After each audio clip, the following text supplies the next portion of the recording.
Seja muito bem-vindo ao Além da Mesa, o podcast que vai muito além das metas, dos números e dos cargos. Eu sou Ulisses Bronde, CEO da Asis, e hoje, ao meu lado, meu sócio, meu grande amigo Danilo, CRO da Asis. Alguém que, nessa jornada dos últimos 20 anos, fez algo extraordinário. Saímos do zero aos milhões e eu acho que a gente tem aí muitas histórias, muitas conversas e muitas resenhas aí para contar e trazer para vocês. É isso aí. Fala, Danilão. Ulisses, obrigado. Para mim, assim, é uma honra, um privilégio estar aqui com você. Na verdade, estar aqui com vocês, tem toda uma turma aqui de produção. Eu acho que esse é o primeiro episódio, né? Vai sair como o primeiro episódio. Então, para mim, assim, é um motivo de orgulho, de honra ter sido o primeiro convidado. Eu acho que a proposta é super legal, pelo que eu entendi aqui. É uma coisa que a gente não vê muito no mercado, né? Sair um pouco daquelas fórmulas mágicas, receitas prontas e entender um pouco os bastidores, talvez, das histórias e das trajetórias. Exatamente. Acho que a nossa ideia aqui é, como o jargão diz, né? Não olhar muito o que efetivamente a gente faz lá dentro da Asis, né? A gente não está olhando para nada que é tributário, nada disso, e trazer líderes que inspiram, né? E você, acho que ao longo da nossa trajetória, de tudo que a gente conquistou junto aí via Asis, é um cara que eu tenho certeza que vai agregar muito para quem está nos ouvindo, então não podia ser com outra pessoa, né? Esse primeiro episódio. E aí, cara, a minha primeira pergunta para você, para a gente começar aqui, que eu acho que é o que todo mundo com certeza tem de dúvida, é como é que você começou a vender, cara? O que efetivamente veio na tua vida para você entender que você era um bom vendedor e que você poderia começar essa trajetória de vendas? Legal. Eu vou começar por uma coisa que eu tenho certeza que quem está ouvindo a gente, e você também é um exemplo disso, que é um mantra que eu carrego para a minha vida, que é o seguinte: no final das contas, todos nós somos vendedores, né? Alguns adotam isso como profissão.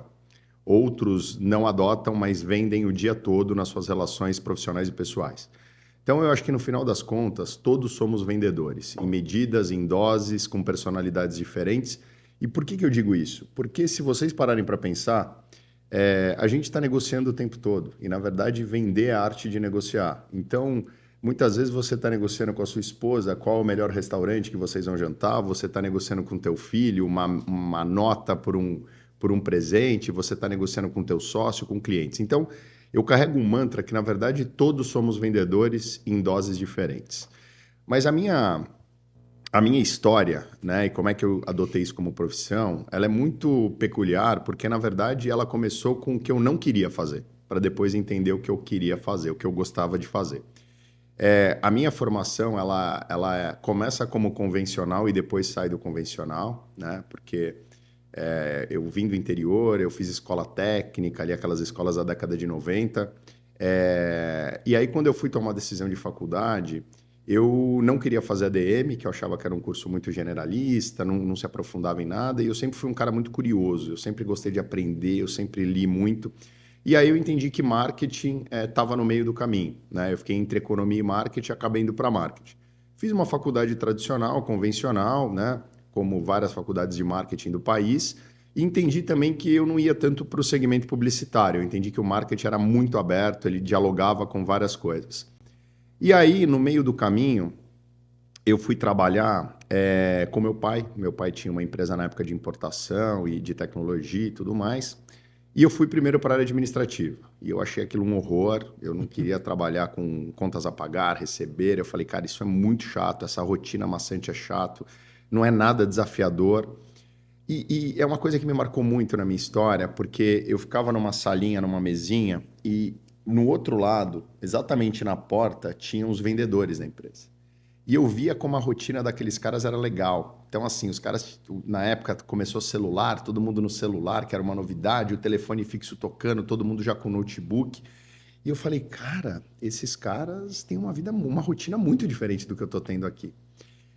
E eu ficava olhando o que estava acontecendo ali, me vendo, e eu falava, cara, isso é chato. Eu chego às 9 e vou embora às 6, eu tenho que ficar digitando um montão de coisa e a vida dos caras parece um filme.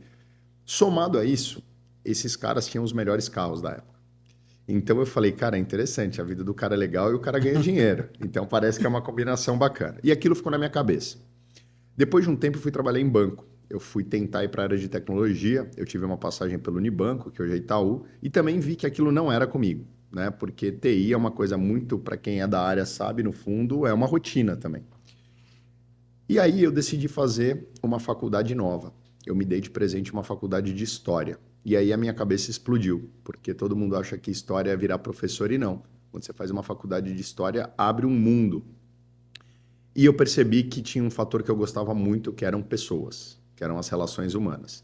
E aí eu comecei a somar isso na minha vida, o tempo foi passando, eu descobri já o que eu não gostaria de fazer, e aí um belo dia eu estava no banco, super bem, imagina aquela carreira de bancário, garoto ainda, eu resolvi fazer meu currículo, que tinha 2, 3 linhas, porque eu não tinha experiência nenhuma, e mandei o currículo. E aí fui chamado.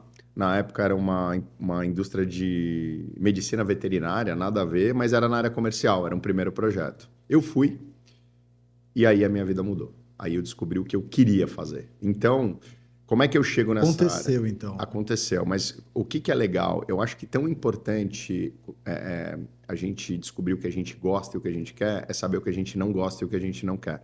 Então, a minha trajetória ela começa exatamente me inspirando em pessoas, buscando referências, descobrindo o que eu não queria fazer. Eu fui tentando ali 1, 2 anos, e aí eu falei, opa, agora eu descobri o que eu quero. E aí, cara, não saí mais, passei por todos os níveis de uma área comercial até hoje, então... Aí até a gente se conhecer numa outra empresa, né? Que acho que não cabe a gente trazer aqui. Até a gente se conhecer, mas aí já tinham passado uns 10, 8 anos, então eu já estava na área comercial, já tinha trilhado. E, cara, eu passei em todas as fases. Eu já vendi por telefone, vendi na Cara, rua. assim, não é puxa-saco, não, porque de fato é real. Eu lembro que quando a gente começou a trabalhar junto, depois, né, ali uma empresa antes da gente abrir a Asis, Aham. você já era um cara que vendia mais que todo mundo, já era um cara, né, assim, já era alguém de vendas que se destacava bastante. Então, ali, quando você tá ali, você já tinha tido outras experiências, Já, não era a tua primeira experiência já, comercial. cara, já. E assim, eu costumo dizer que se você, né, vocês estão ouvindo a gente, tem um negócio muito interessante na área comercial, porque não existe faculdade de vendas, né? Existe experiência, existem matérias que te ajudam. Então, é muito interessante porque quando a gente se conheceu, eu já vinha de uma experiência de outros mercados, uma experiência de rua, uma experiência de erros e acertos, de experimentação, até chegar naquele momento. Então, eu já tinha trilhado alguns passos em outros mercados e, assim, buscando conhecimento. Tem uma passagem muito, muito legal, porque nós estamos falando de 2000 e... Eu gosto que você conta, cara, da nossa primeira Primeira venda, venda? cara. Essa é Essa é muito sensacional. boa, isso é muito boa. Mas tem um ponto legal que me marcou muito, que é um pouco antes, inclusive um pouco antes da primeira venda, que eu fiquei uma fase sem vender. E aí, quem é vendedor, quem é da área de negócio, sabe que, cara, a área comercial é uma montanha-russa. Você tem bons momentos, você tem, né? Dia primeiro, volta o gráfico para o zero. Zera, exatamente. E eu estava num momento ali, de 1, 2 meses, que eu estava abaixo. E isso me incomodava, me incomodava. E eu não estava entendendo, porque eu estava trabalhando normal. E aí é engraçado, eu fui na FENAC, para quem é de São Paulo vai lembrar, tinha as lojas da FENAC aqui em São Paulo, que era uma livraria grande e tal. Eu comprei um livro, não tinha, a internet ainda não tinha se popularizado tanto, que era A Bíblia de Vendas. E esse livro, ele é um livro preto que parece uma bíblia fisicamente. Ele é um livro de umas 300 páginas. E aí eu fui para minha casa, dia de semana, não tinha home office ainda, eu pedi 2 dias para o meu chefe. Eu sentei no quarto do meu filho, que tinha meio que um escritório, e eu li o livro inteiro e fui fazendo um resumo e um rascunho para entender onde eu estava errando e o que eu podia absorver de conhecimento para voltar para a rua. Então, essa é uma história boa, porque imagina, hoje, né, tem internet, você joga no chat GPT, você vai ter... Já vai direto pro resumo. Exato. E eu li o livro em 2 dias e voltei a vender. Então, essa é uma história que me marcou muito nesse meu começo. Mas, Danilão, antes de você falar da nossa primeira venda, cara, a gente 2019 a gente começa a Asis, né? 2009 a gente começa a Asis. E a gente acaba tendo, aí 6 meses ali para construir tudo. E eu acho legal porque toda vez que eu vou em evento hoje em dia, principalmente a galera que conhece a gente há muito tempo pergunta, né? Cara, mas como é que começou tudo isso, né? Poxa, como é que vocês começaram esse negócio? E eu me lembro que assim, a gente ficou 6 meses ali, né, no movimento de criação do produto, desenvolvimento do produto. E aí, cara, a gente começou a ter muita dificuldade no início para vender, porque não era um mercado que estava muito acostumado com a ideia do SaaS, era Sim. 2009 ainda, então era uma coisa até que as pessoas falam, pô, mas vai sair meus dados da empresa, dados Ah, extremamente comprometedores. E aí, cara, você passa a começar um processo de prospecção junto com o Rogério, né? Aurélio. Era o Aurélio. Aurélio, é verdade, o Aurélio. E de repente sai a nossa primeira venda. Primeira Cara, e venda. a história é muito legal. É, é. Fala um pouco pra gente dessa história, porque, cara, eu acho que essa história ela ilustra muito a vida de um vendedor, É cara. isso. E não só isso, né? O como em dado momento a gente vai precisar improvisar ou a gente vai Total. precisar criar uma alternativa. Lembrando, a gente não tinha um cliente até esse dia. É. Essa história ela é muito simbólica, puta, me arrepia só de falar. Nós estamos em 2025, então nós estamos falando de uma história de 16, 17 anos atrás, e eu me lembro como se fosse ontem. Eu vou contar agora e eu vejo você, eu lembro das nossas roupas e tudo mais. Bom, acho que a primeira coisa a gente vai falar um pouco agora de empreendedorismo, não só de Sim, vendas, mas de empreendedorismo. Eu acho que existe, na verdade, uma história antes dessa história que você comentou, que pouca gente sabe, aí aproveitando o seu podcast, acho que é um momento legal de contar. Quando você fala dos 6 meses na teoria, porque na prática, o que aconteceu? Né? Ulisses e eu sentamos para começar o negócio. Na época não tinha o termo startup, na época não tinha o termo empreendedorismo, essas coisas não existiam lá em meados de 2008 para 2009, como o Ulisses falou. E a gente se associou ao nosso terceiro sócio, o André. O André investiu, acreditou na ideia. E aí ele deu esses 6 meses de prazo para nós. Então o Ulisses, ele tinha, como todo começo de empresa, a gente batia o escanteio, corria para cabecear, voltava para não tomar contra-ataque. E o Ulisses era o cara que ele era responsável por criar o conteúdo do produto, todas as questões fiscais, e junto com o time de TI ajudar no desenvolvimento do produto, porque era uma junção. e tem um detalhe engraçado nessa história, porque assim, a gente começava às 8 ou 9 da manhã, É, só que a turma de TI chegava à trabalhava em noite. outro lugar, eles chegavam às 6, então eu ficava Exato. com eles até às É meia-noite. isso. Na verdade, assim, a gente não tinha grana, né? E, de novo, quem empreende sabe a vida real do empreendedor, como é difícil. E a gente tinha dinheiro para pagar um part-time de uma equipe que trabalhava em outro lugar. Então, esse é o Isso aí. contexto. E aí, o que acontecia? Né? O Ulisses chegava lá no horário normal, só que dava 6 horas, eu lembro diversas vezes. A empresa tinha 4 pessoas, né? Então a gente ia embora e o Ulisses ficava porque ele começava o segundo turno. E por que o segundo turno? Era a hora que os caras chegavam. Então, assim, acabou o expediente, todo mundo vai embora, apaga a luz, aí o Ulisses começava porque os caras estavam chegando dessa outra empresa. E isso durou alguns meses. Só que, voltando à história dos 6 meses, o que é muito louco? A gente tinha, em tese, 6 meses para fazer esse negócio. E já era um baita desafio. E aí esse nosso sócio, o André, ele nos chama, ele tinha um escritório ali nos Jardins e fala assim, pô, eu estava pensando, tudo bem, a gente tem 6 meses para fazer o produto, mas vocês podiam fazer uma primeira venda, né? Até para a gente provar se a ideia realmente é real. Ele queria testar o MVP, não existia esse termo ainda, né? Queria ver se o produto tinha o Product Market Fit e tudo mais.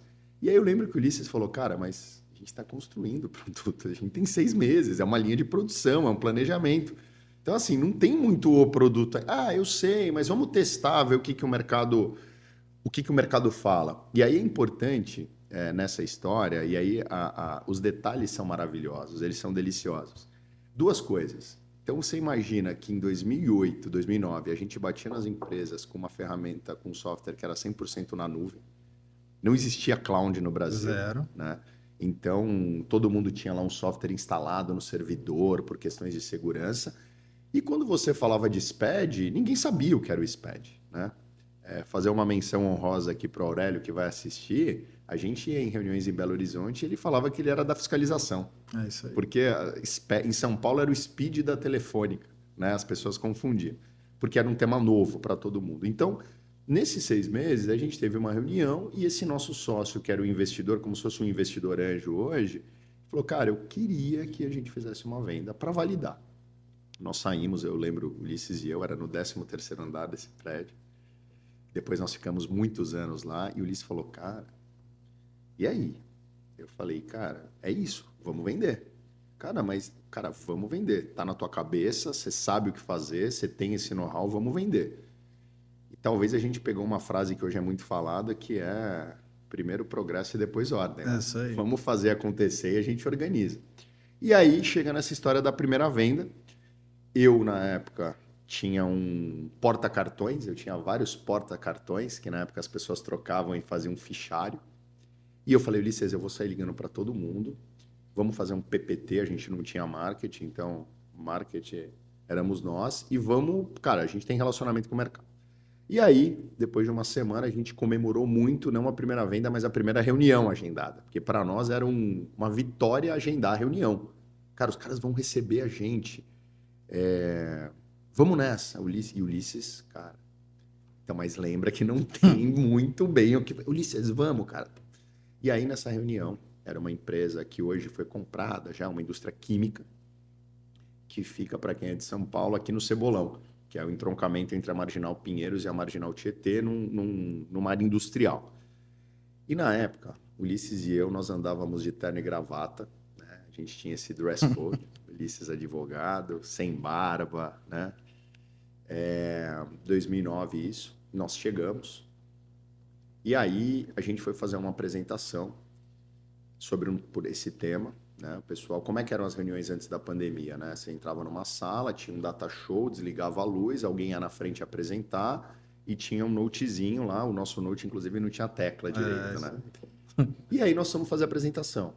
E aí, alguns pontos nessa história, que, cara, essa história é um dos maiores orgulhos que eu acho que a gente tem para contar, é que chegou o controller, né? Era o time fiscal, chegou o controller, não sei se você vai lembrar disso. O controller me marcou muito, porque o nome dele era Júnior.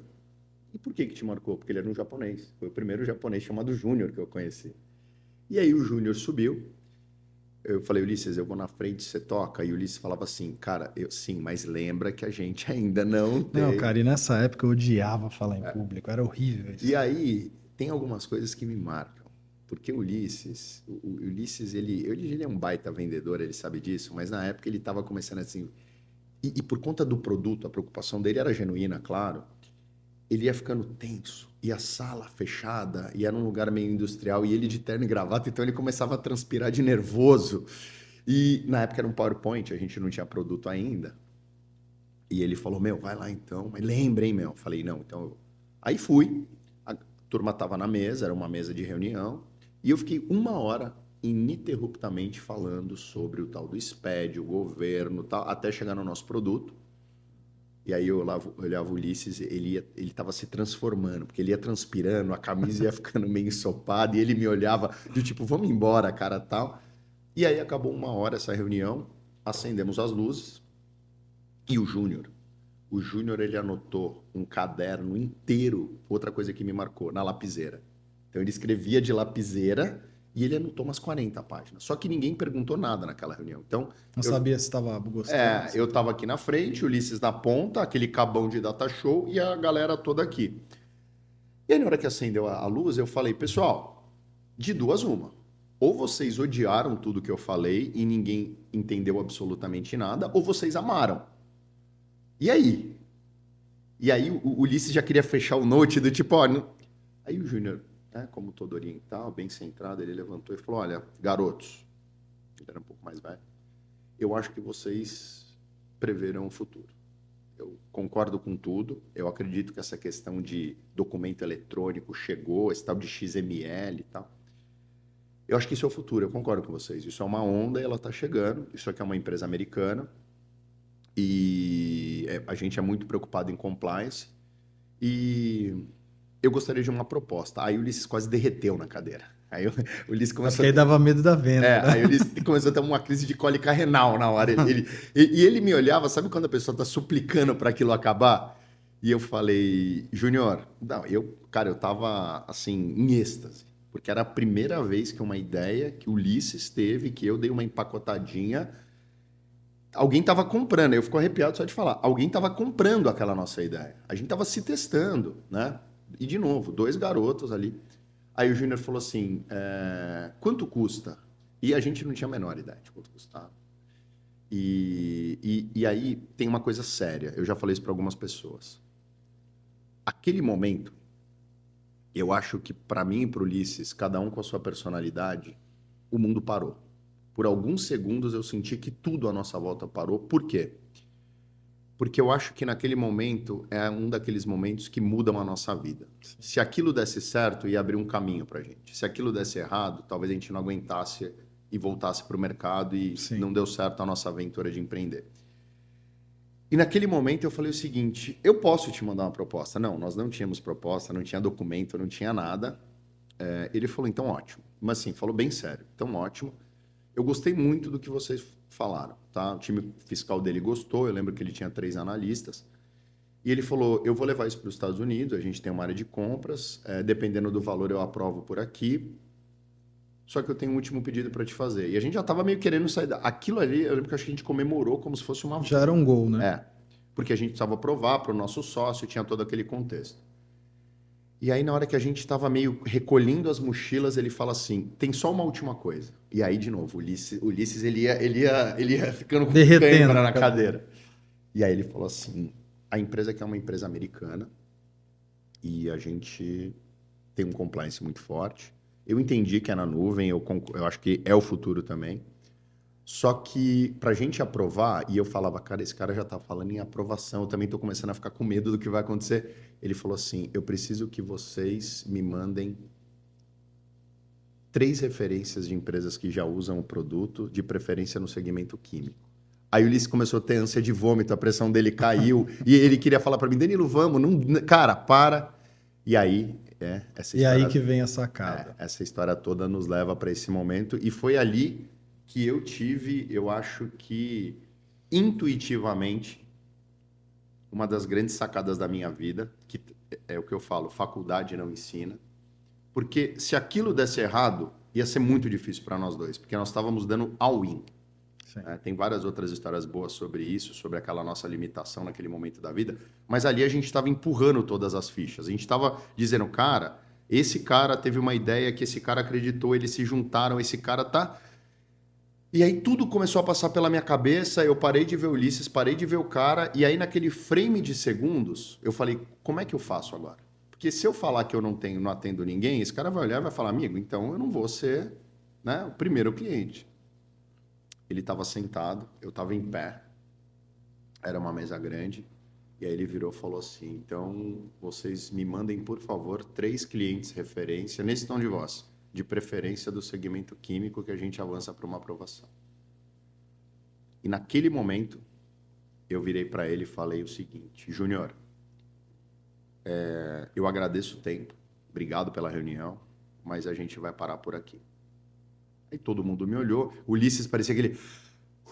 Tipo, o cara deu 1 minuto de lucidez nesse maluco aí na frente, e a gente vai parar por aqui, porque eu prefiro não continuar. Aí o japonês virou para mim, tipo assim, cara, depois de 1 hora o cara falou isso.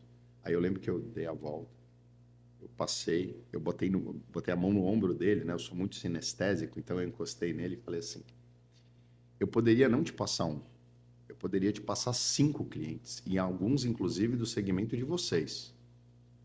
Mas eu não vou, porque eu não posso, porque a gente tem um NDA com todos eles e eu não posso abrir o nome do cliente. Exatamente isso. Cara, o Ulisses, essa hora, ele teve um início de infarto, ele começou a se repuxar, aí o Júnior virou para mim e falou assim, eu tava aqui, ele falou, boa, eu entendo, então pode pular essa fase.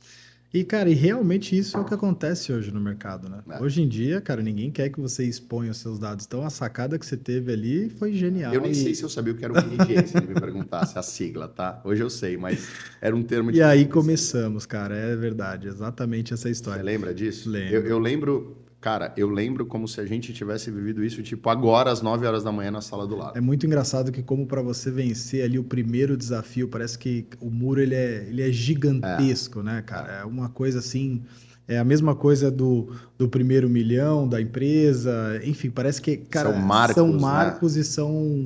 e são obstáculos que às vezes você fala, cara, eu não vou conseguir passar disso. Isso me parece que é tão intangível. E é muito engraçado porque a gente, como empreendedor, parece que do nosso lado está sempre passando uma série de empresas que parece que estão alcançando aquilo, né? E você está o tempo todo falando, cara, mas é tão difícil, por quê, né? Por que é tão difícil? Parece que a onda para nós é super maior. Mas, de fato, eu acho que assim, essa história é um marco para nós, porque além da boa genialidade, da sacada que você teve, ela mostra o quanto é difícil para a gente no início começar um negócio, como às vezes alguém que está nos assistindo fala, pô, cara, mas vocês não tinham de fato uma NDA, eu não tinha...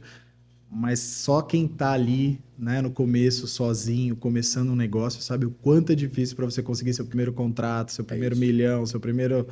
Enfim, são coisas que a gente viveu que são muito, muito difíceis e que naturalmente com o tempo, hoje, né, hoje a gente tem, sei lá, milhares de clientes, isso muda completamente o jogo e o cenário. Mas no começo é muito difícil. Né? Tal. E tem esse cliente, ele ficou com a gente 12 anos. A empresa ainda cliente. Agora com outro nome, né? Sim. Como eu falei, a empresa, ela coincidentemente passou por processos aí de compra. O Júnior, se um dia ouvir o podcast, vai saber que é ele, porque é uma história maravilhosa. Mas eu acho que tem um ponto quando a gente fala de empreendedorismo e não só de vendas, que é o seguinte. Um dia me fizeram a seguinte pergunta. Numa festa de final de ano. O que você acredita o sucesso da Ases, né? E foi uma pergunta super, assim, no meio de uma festa e tal. Eu vi que foi super despretensiosa, mas ela me marcou por duas coisas. Primeiro, eu acho que a palavra sucesso ela é muito relativa, né? Sim. Ela é muito relativa. Porque o que é o sucesso? Depende de quem olha, depende da régua, depende Sim. do ângulo, né? Então, você tem uma frase, você me falou inclusive essa semana, cara, parece que com a Ases o muro é sempre alto. Exato. Né? A gente tem essa percepção. Então, o sucesso, eu acho que ele é muito relativo, mas quando essa pessoa me fez essa pergunta, na hora, e ali no meio de uma festa, eu tive talvez um episódio assim de extrema sinceridade, porque eu vi que ele queria saber ali muito do pessoal, e tem uma coisa que eu acho muito legal na nossa trajetória, cara, que é o seguinte, nos momentos mais difíceis, e para quem empreende sabe o quanto é difícil, o quanto é duro, o tanto que você é questionado e se questiona.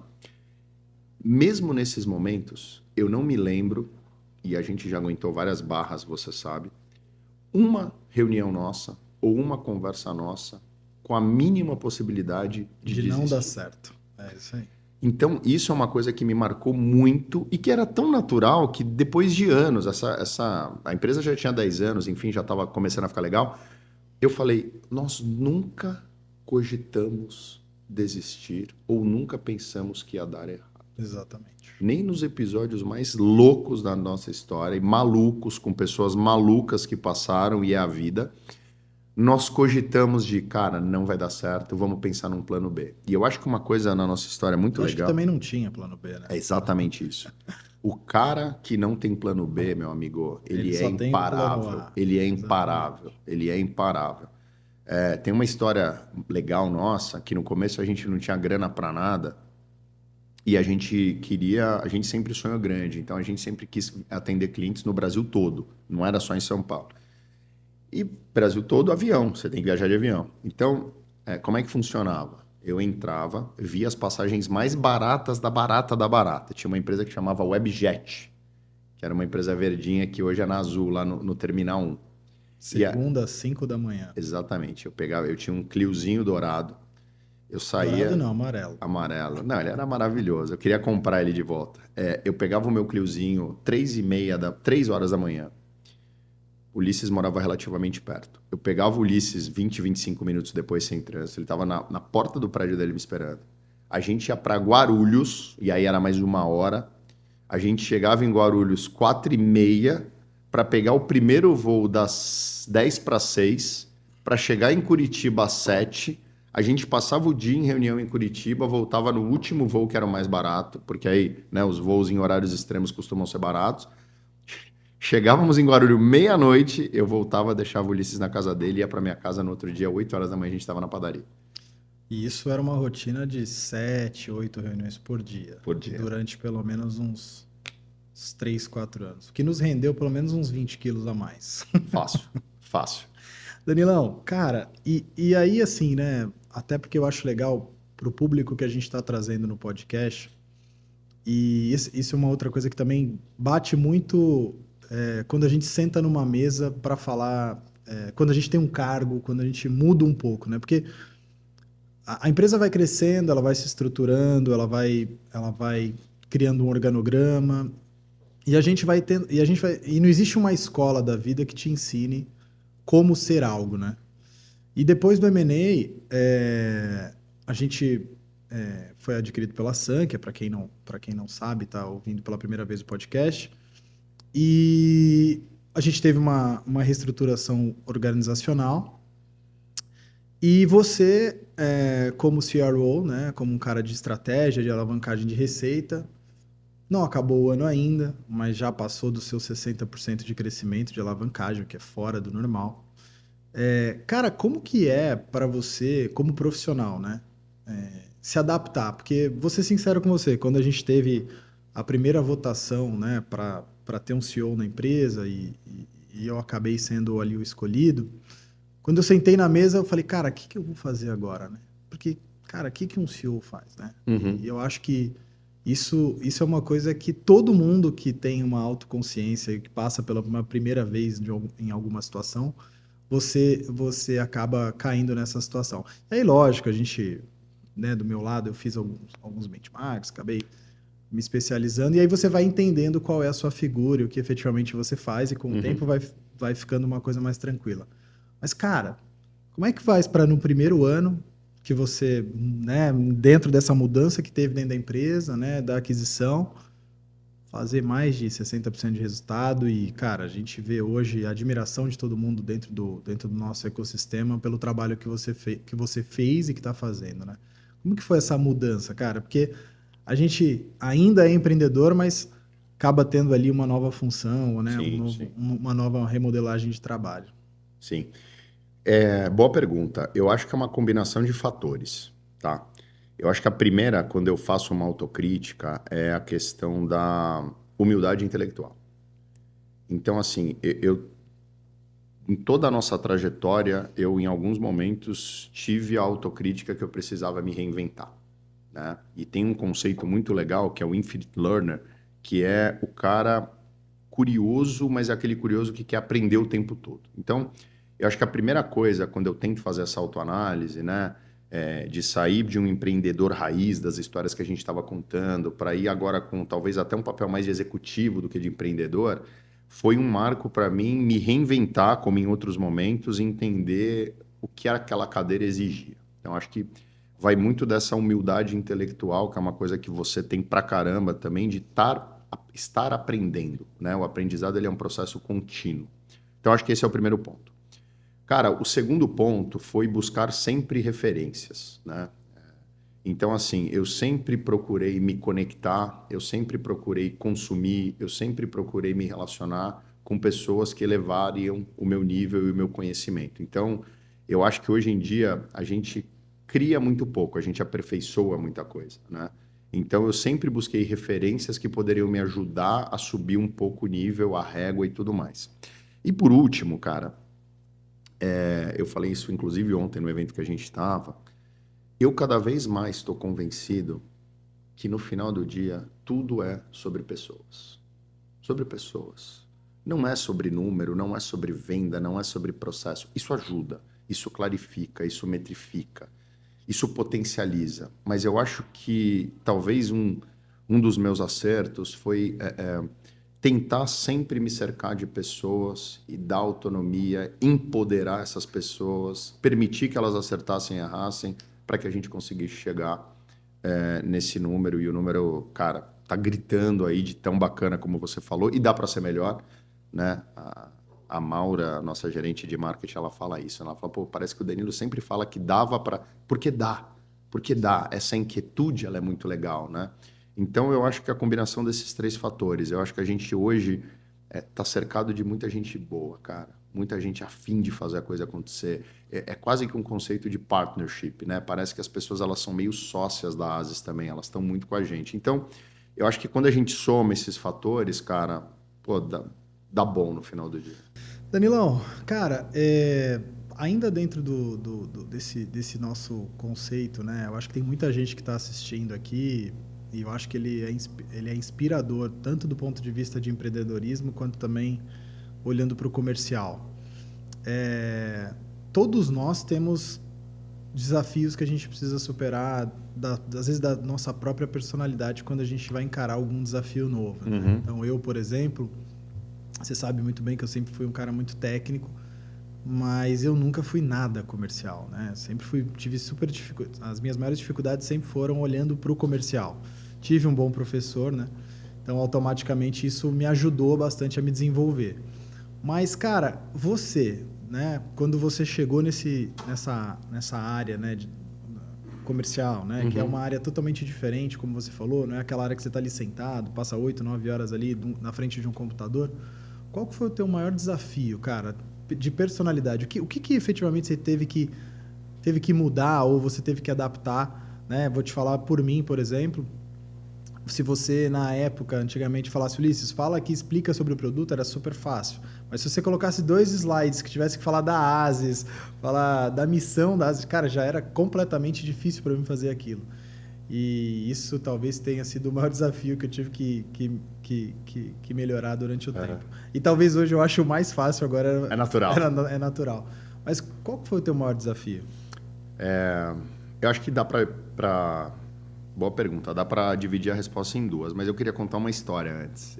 Esses dias eu tô meio nostálgico. Ulisses, a gente já no meio dessa trajetória, essa história é maravilhosa, a gente já começou a participar de eventos. Então começou a sobrar uma graninha, eu falei, Ulisses, vamos fazer evento. Você vai contar isso. Evento. E na época não tinha inbound, né? A gente nem sabia o que era isso. E aí fomos fazer um evento em Belo Horizonte.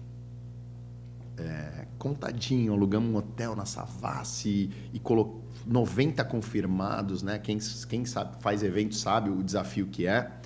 E aí, de novo, a gente sem grana, cara, quarto duplo. Vamos dormir no mesmo quarto e vamos embora. Você lembra dessa história? Lembro. Então tá, fomos jantar, o evento era no outro dia às 8, era um Me Despede, um evento técnico.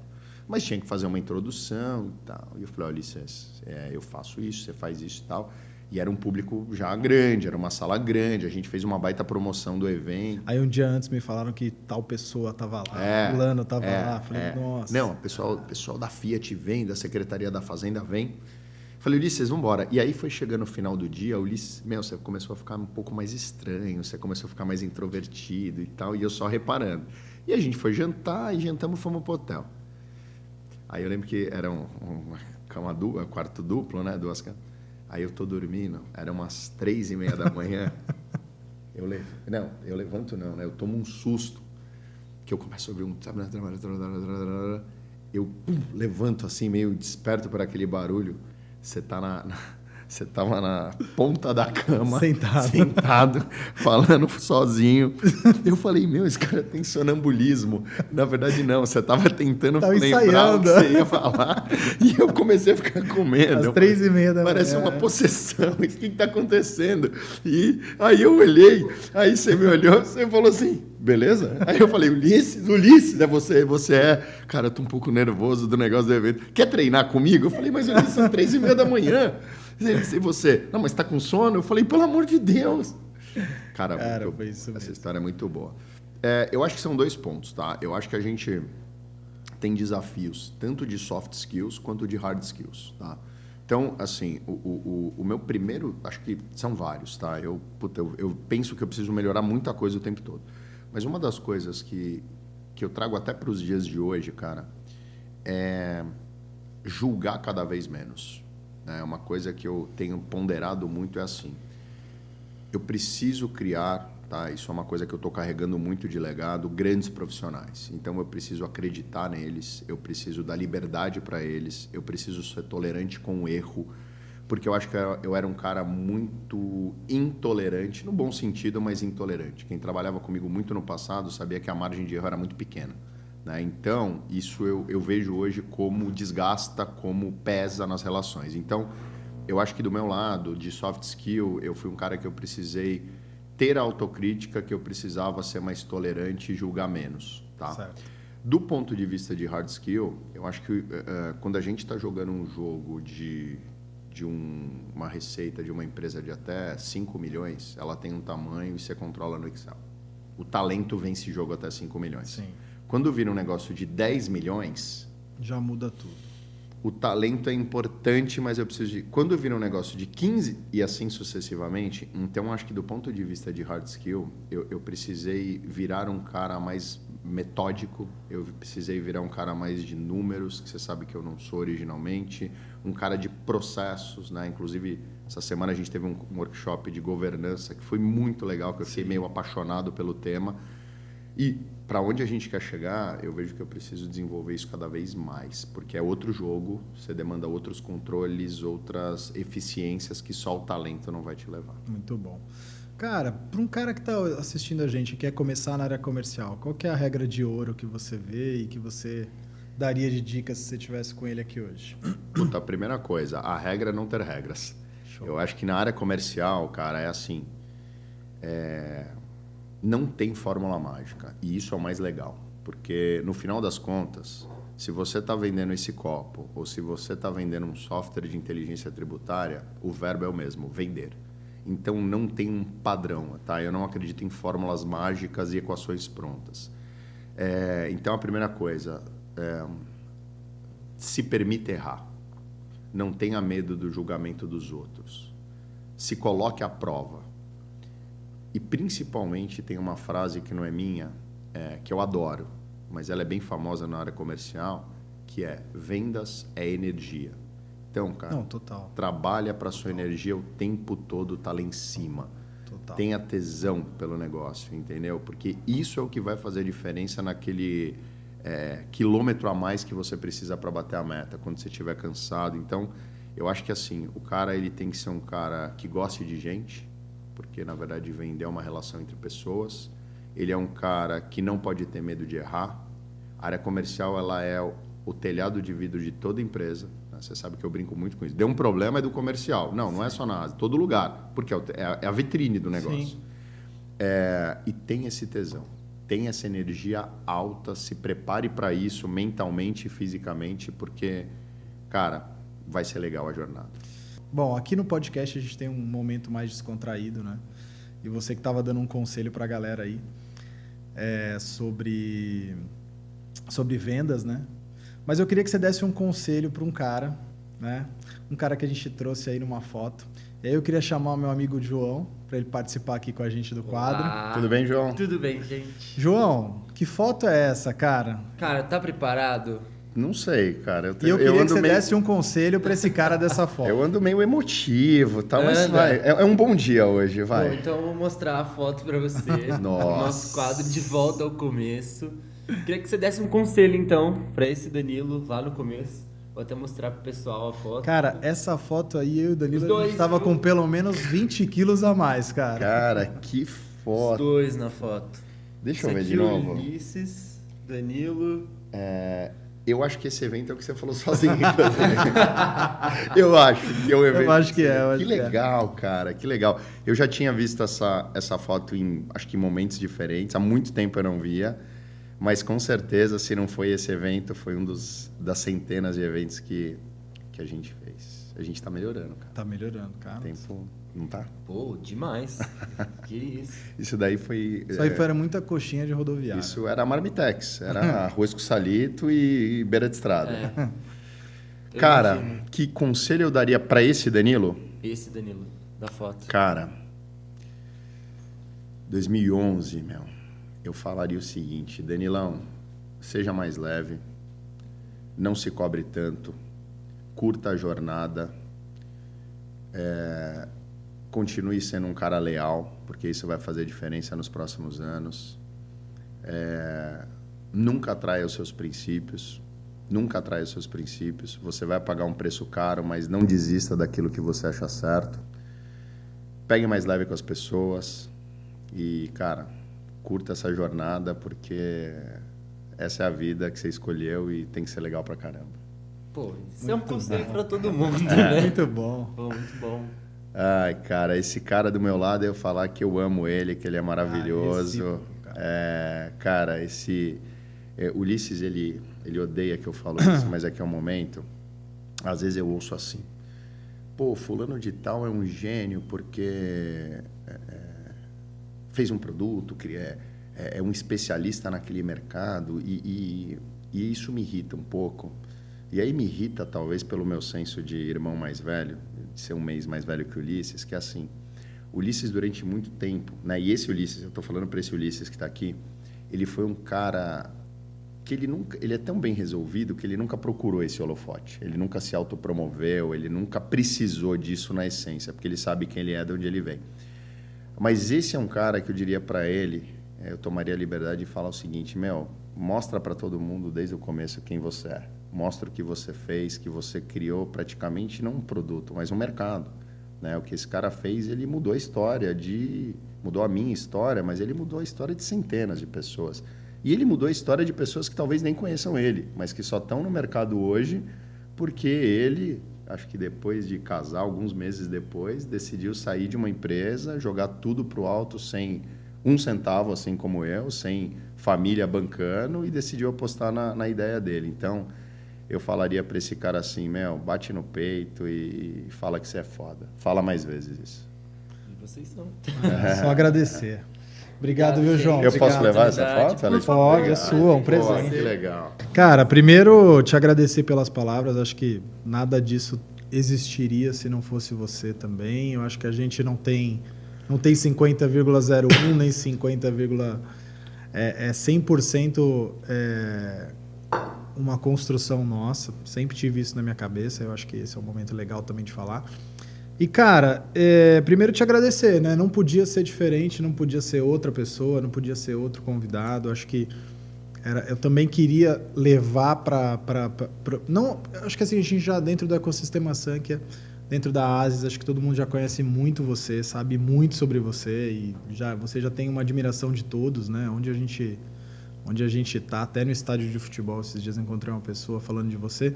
Então, aquilo que você tem deixado de legado e o que você tem criado dentro do nosso ecossistema, cara, já tem luzes enormes, mas eu acho que o mercado precisa saber disso, as pessoas precisam saber disso. Eu acho que esse podcast ele é uma oportunidade da gente dar maior luz aí às pessoas que de fato fazem a diferença, que fazem, né, coisas extraordinárias, e você é um dos caras que a gente admira muito e sabe que precisa ter cada vez mais essa visibilidade.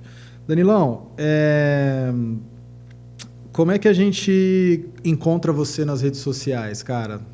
Eu sei que você é um cara meio de rede social, meio off, né? Mas no LinkedIn a gente encontra, LinkedIn, né, Danilão? vai. Ultimamente, se quiser me encontrar, vai no aeroporto. Aeroporto de Congonhas. Eu tenho sido um salinha nova do Bradesco lá, fazendo um merchan pro Bradesco, ela é muito boa. Cara, eu parei de usar a rede social. Quem sabe da história aí, eu fui hackeado no Instagram. Peguei trauma disso, foi um saco. Paguei um hacker para hackear quem me hackeou para ter o Instagram de volta, de raiva, porque não tinha nada valioso, não tinha nenhum expose da minha vida lá. E aí, de fato, eu parei de usar um pouco o Instagram e posso falar, foi muito bom. Porque a vida é isso. A vida não é o que a gente está postando, a vida é o que está acontecendo agora, nesses momentos aqui nessa sala. Então, o meu Instagram hoje, gente, ele é inútil, tá? Eu realmente não uso mais. Eu uso bastante o LinkedIn, é uma rede que eu curto muito, né? Obviamente profissional. Vou pedir para o Pedro depois colocar Danilo Miranda aí, eu não sei como é que localiza. Danilo Miranda Asis deve ter alguma referência. Descobri que Facebook existe, minha mãe é uma heavy user, mas eu também não tenho Facebook. E assim, no final das contas, eu adoro essas conversas, eu adoro essas relações, seja online ou seja presencial. E para mim é uma honra, cara, estar aqui, né? Como eu falei no início, foi uma honra ter sido convidado. Eu acho que esse projeto, eu conheço ele, é muito legal. E sinceramente, ver você aqui mostra, cara, o tamanho que você ficou, porque de fato, esse Ulisses aqui não ia estar aqui nem a pau.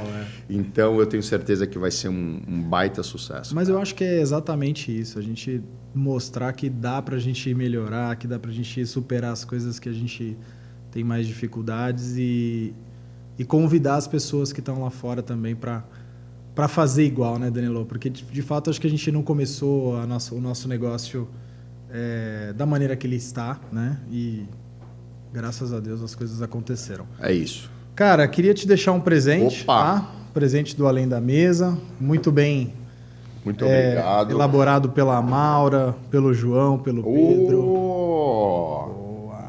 Chegou o dia. Maura, se estiver me ouvindo, obrigado. Obrigado. E ó, eu vou abrir aqui. Na verdade, Pela são várias Amanda coisas. também. Turma de marketing. A turma aí, trabalhou pra Maura, caramba. Amandinha, E fica meu agradecimento Pedro. a todos vocês, viu? Ó, isso aqui é um moletom, né? Acho que dá pra ver. E eu já tinha visto esse moletom. Esse moletom, ele é um objeto de desejo no mercado hoje, né? A gente tem uma frase lá que é isso aqui entorta varal, do seu Gilberto Garcia, que se eu não falar, ele também Ele vai ficar fica chateado. bravo. Então, assim, obrigado, super bom gosto, né? Dá pra perceber uma baita malha legal. Aqui tem mais um montão de... Ah, não, essa aqui eu vou mostrar também, porque essa aqui eu sou um dos idealizadores. Eu amo, tá? Para quem vai viajar, inclusive, é muito boa para trabalhar. A nossa meia. Gente, obrigado. Tem um montão de coisa aqui, obrigado. Ó, tem um troféu / certificado que eu vou colocar lá no meu escritório. Tem um copinho e tem... Vale uma caixa de cerveja. Obrigado, gente. Obrigado. Licença, obrigado. Cara, irmão. obrigado. Obrigado. Parabéns Valeu pelo pra projeto. nós. Que seja o primeiro e que eu possa voltar no episódio 1000 Exatamente. aqui. Vamos fazer de novo e espero que a gente possa fazer outros aí para falar de coisas boas aí. Boa. Principalmente trazer essas novidades para o mercado. Pessoal, obrigado. Encontro vocês no próximo episódio com uma nova surpresa, com alguém também que impacte bastante a vida de vocês e que possa trazer e agregar muito, não só profissionalmente, mas pessoalmente, como a gente viu aqui com o Danilo, tá bom? Meu muito obrigado e até mais.